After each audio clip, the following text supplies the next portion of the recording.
sound in speed, camera in speed, and action!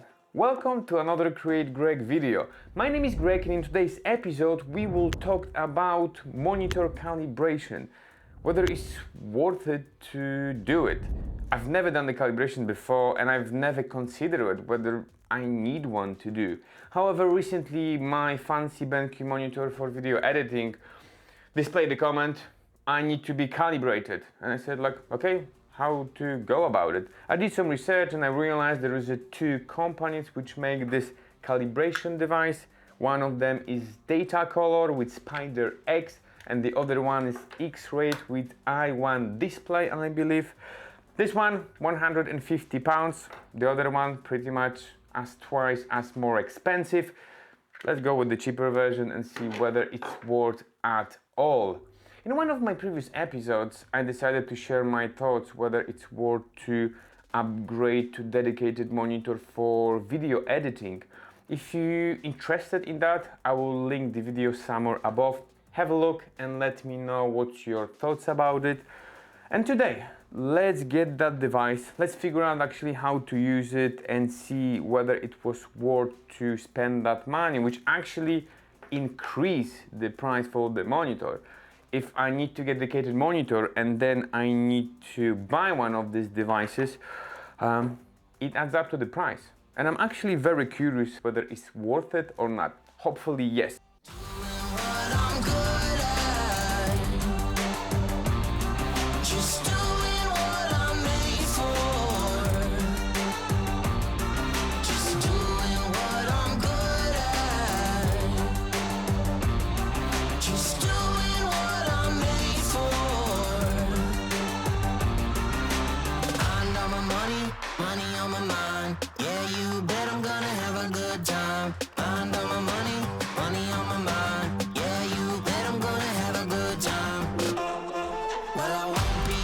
Trouble comes for me. You was always gonna find me out. I'm gonna keep on walking, taking what I need. Ain't nothing gonna touch me now.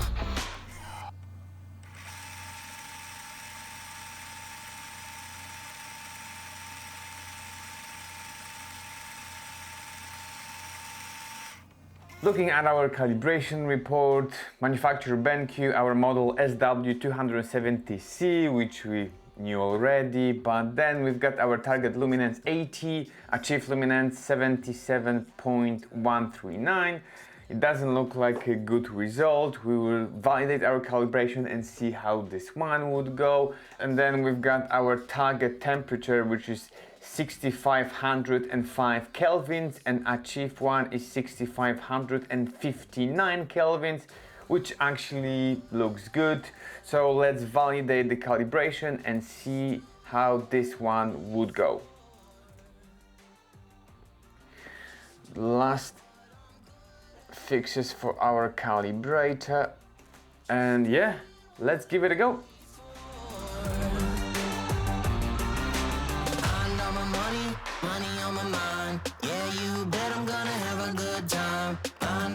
We're almost there. This one looks like it's going faster than the calibration itself. Yeah, and we've got result. So based on our results, average delta E is 1.28 and the maximum delta E is 2.09, which actually gives us very good results.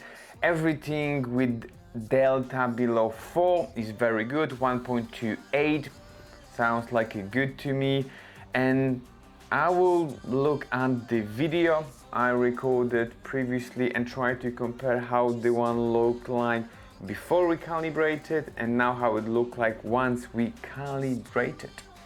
Okay, I would like to stop at the moment before I go any further and try to draw any conclusion, compare before and after calibration.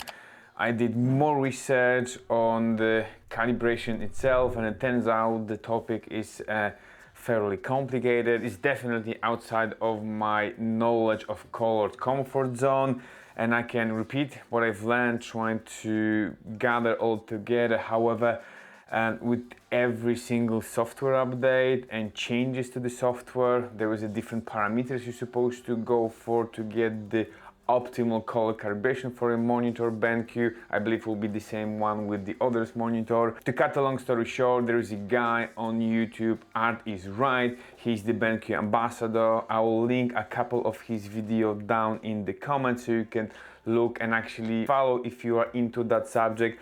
I think he will bring you more technical, in detailed knowledge. Me personally, I try a couple of options. I will do once again a calibration for Rec 709, but instead of Rec 709 color space, I will go from native space to this monitor to achieve a better results once I do verification of the calibration, get the closer luminance to desired, the same with color temperature and the lower delta. So let's do calibration one more time. Let's have a look at the parameters and see how the results would look like now.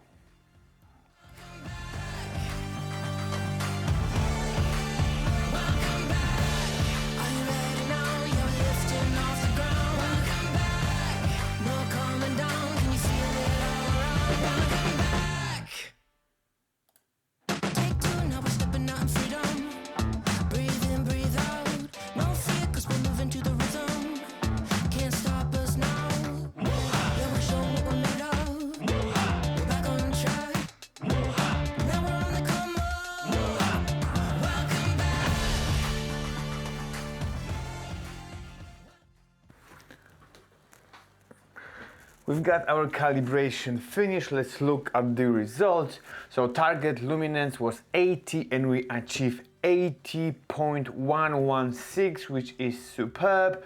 And the target temperature was 6505 and we achieved 6495, which looks superb as well. Let's validate the calibration. We need to wait a few more seconds. Let's look at our validation results, which are superb because now we achieve for average delta 0.71, which is outstanding, and the maximum delta supposed to be below 4, below 2 is great, and we go to 1.38, the maximum one across the range of all colors. Super happy with that. Let's see how the video would look after calibration and we will compare it to the one before the calibration.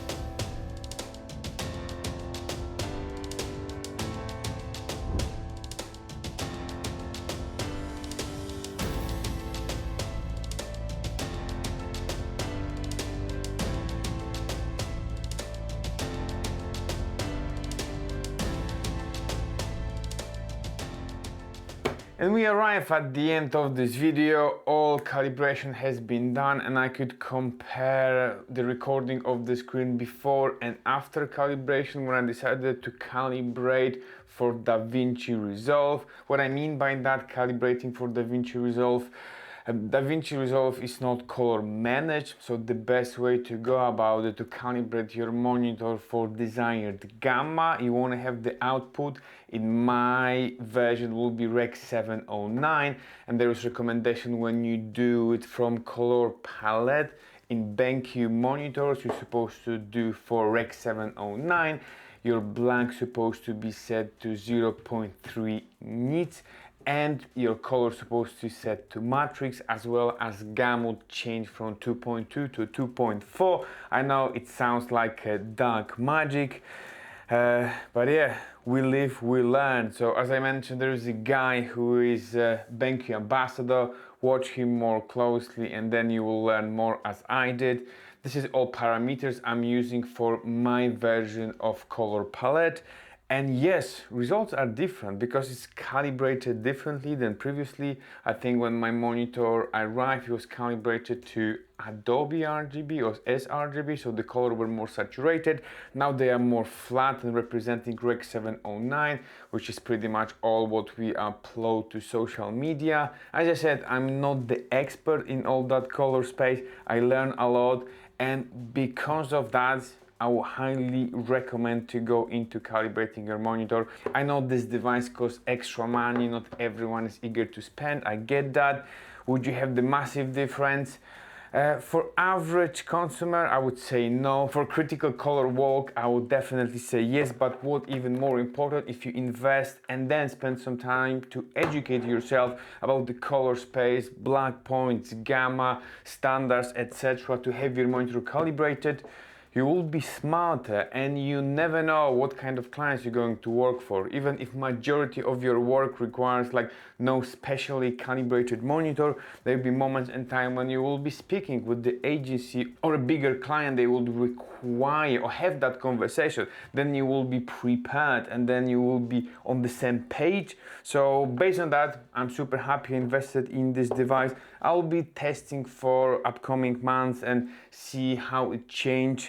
Rule of thumb: when you edit and color grade any piece of footage and you know it will be delivered on YouTube, it's good to render, upload to YouTube as a private video, and check it on different devices like your smartphone, tablet, and then try to compare colors. You can play it on your big TV screen in your living room and try to see the colors, because even what you see on the monitor might look slightly different on the device majority people would use, so think about that.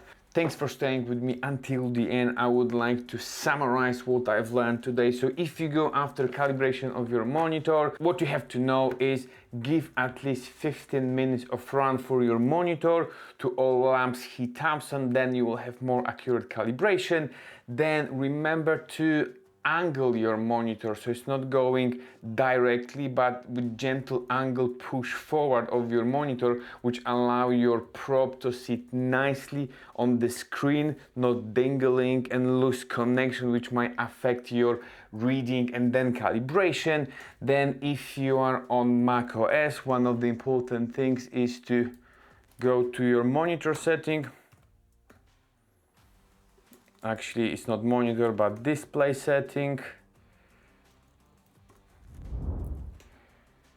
Go to your display settings and then turn off automatically adjust brightness, turn off true tones, turn off night shift, as well as turn off high dynamic range on your computer. Why you should that? Because all of these parameters affect how the colors are rendered by your monitor, so switch them off to be sure your calibration will be as accurate as possible. As I mentioned, resolve is not color managed, so you have to do this couple tweaks. And last thing I would like to mention, what kind of color setting I choose for calibration based on the version of Palette Master software I've got, which was 1.314 for SW270C BenQ monitor, and based on that I'm using DaVinci Resolve, which is not color managed. Try various one, and the one I got the best result would be your large color palette mastery. You go to advanced, go for proofing, then you go for video editing, go from Rec 709 to panel native. You leave luminance custom 80 because you went for Rec 709. Your gamma was changed from 2.2 to 2.4, and from black point you go to 2.3 instead of absolute 0.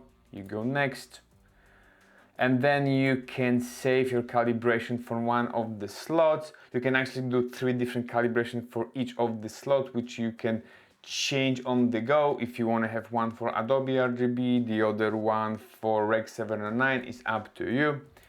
Then you keep the profile version V4 because this one works on Macintosh. I think you need to change to V2 if you are on PC. Then you keep the profile type matrix, and then you go for the part size large. Then you click start measurement. And the last thing what you need to do to put your colorimeter on the right spot, then press the continue button and the software will do the rest of the job for you.